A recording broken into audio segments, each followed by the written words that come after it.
बिस्मिल्लाहिर्रहमानिर्रहीम। अस्सलामुअलैकुम स्टूडेंट्स, मैं आपका teacher Shahbaz. Welcome to our class. Students, आज हम मैथमेटिक्स ग्रेड 7 की बात करेंगे।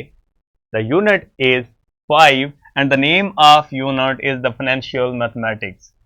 स्टूडेंट्स, बेसिकली आज का हमारा इस यूनिट का सेकंड एसओलो है।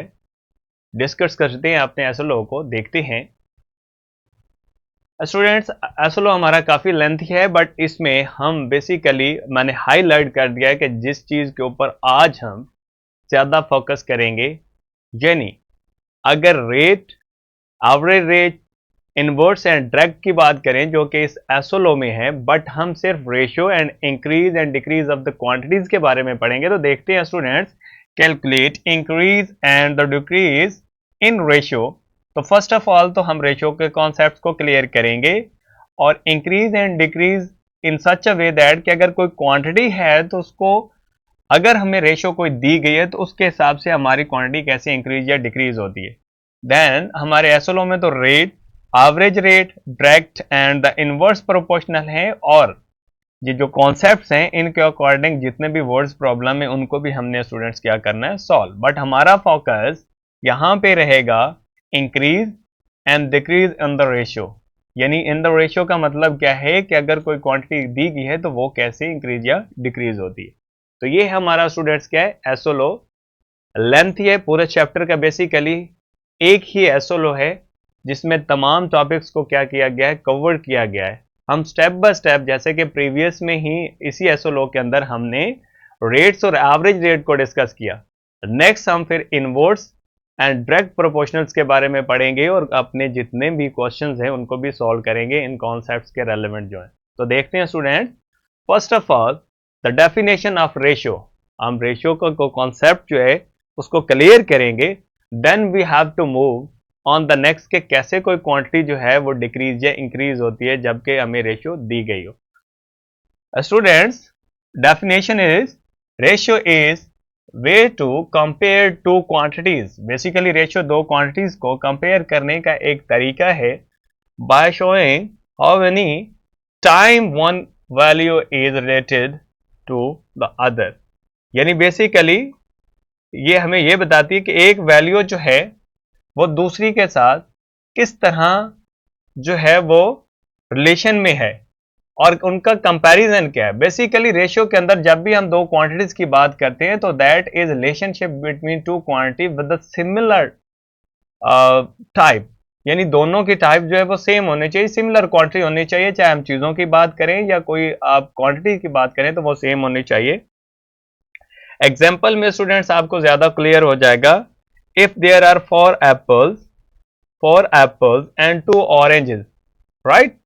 अब ये क्लियर करना है, अगर इनकी रेशियो की बात करेंगे, ratio of the apple to the orange is 4:2, right. यानी आपके एप्पल 4 हैं और ऑरेंज 2 है, तो रेशियो कैसे होगी, 4:2, विच कैन बी सिंप्लीफाई 2:1। यानी बेसिकली इन दोनों के अंदर HCF 2 है जो कि डिवाइड करेंगे 4 और 2 को तो 2:1 आ जाएगा।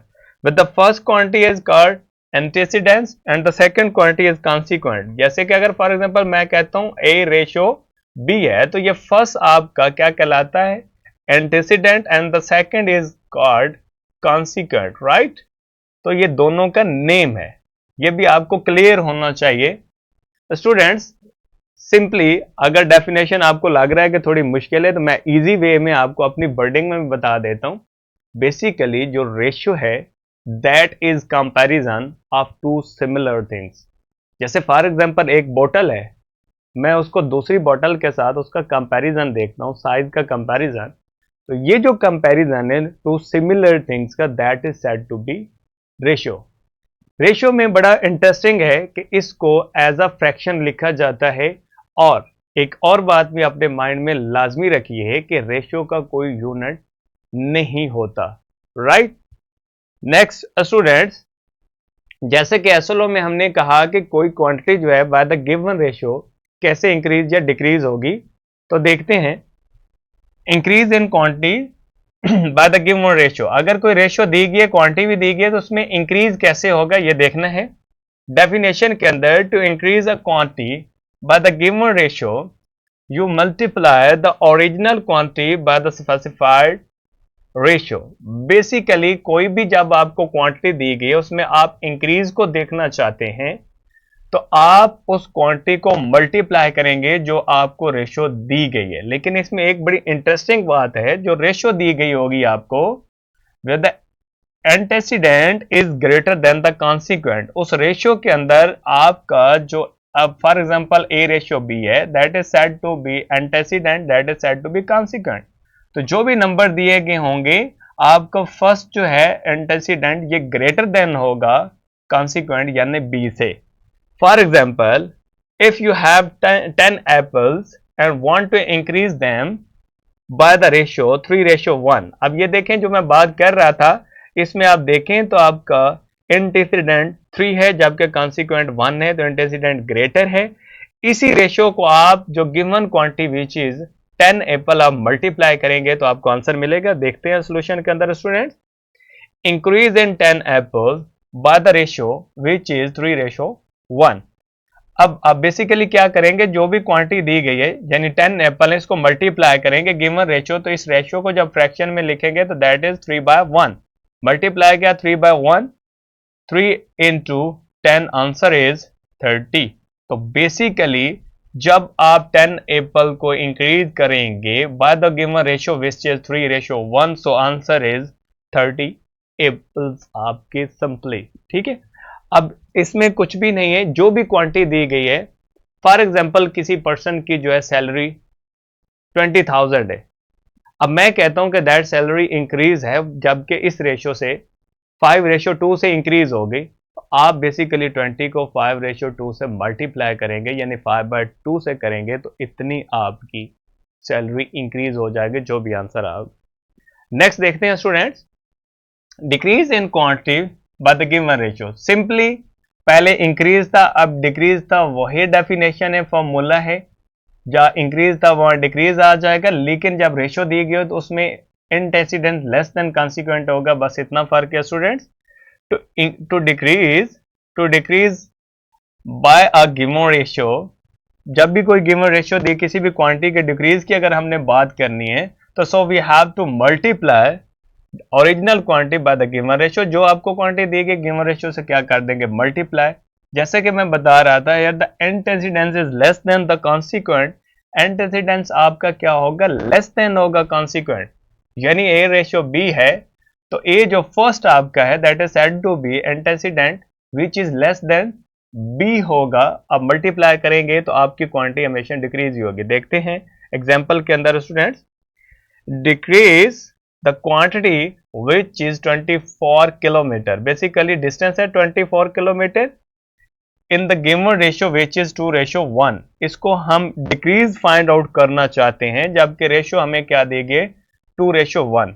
तो हम कह रहे हैं कि एंटीसिडेंस लेस देन द कॉन्सिक्वेंट होता है, तो स्टूडेंट आप देख सकते हैं 2:3 है, इसका मतलब क्या हुआ कि आपका एंटीसिडेंस क्या है, that is less than the consequent. तो सिंपली प्रीवियस आपके इंक्रीज की एग्जांपल की तरह आप 24 को मल्टीप्लाई करें bye the given ratio which is 2:3, तो 2/3।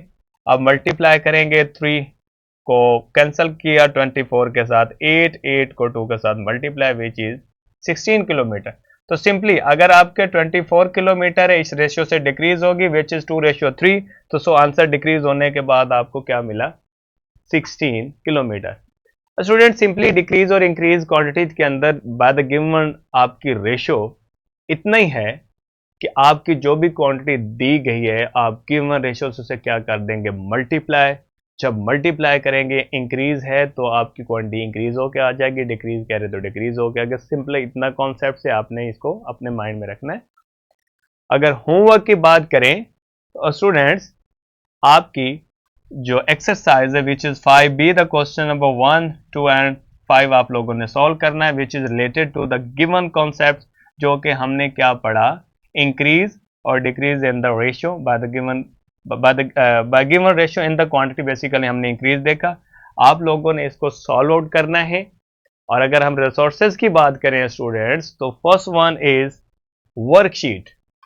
हमेशा की तरह आप लोगों ने इसे सॉल्व करना है related to the given topic and the questions bank. and third one is the lesson plan, and the fourth one is PowerPoint presentation. PowerPoint presentation student that के जो लेक्चर मैं आपको डिलीवर कर रहा हूँ, इसी के साथ आपको questions bank, worksheet and lesson plan है कि आप जो टॉपिक हमने पढ़ा है इसको कैसे कैटेगराइज करना है, राइट। अब ये तमाम चीज़ें आपको इसी लेक्चर के लिंक में मिल जाएगी।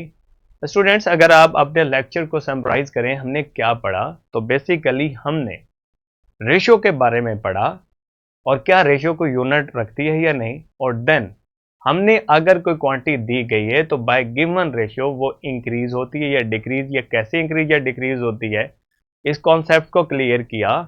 तो ये था आज का हमारा एसओ लॉ का पोर्शन जिसको हमने स्टूडेंट डिस्कस किया। आई होप सो आप लोगों ने गेन किया होगा। मिलते हैं एक नए लेक्चर के साथ, तब तक अपना ख्याल रखिए। अल्लाह हाफिज़ एंड थैंक यू।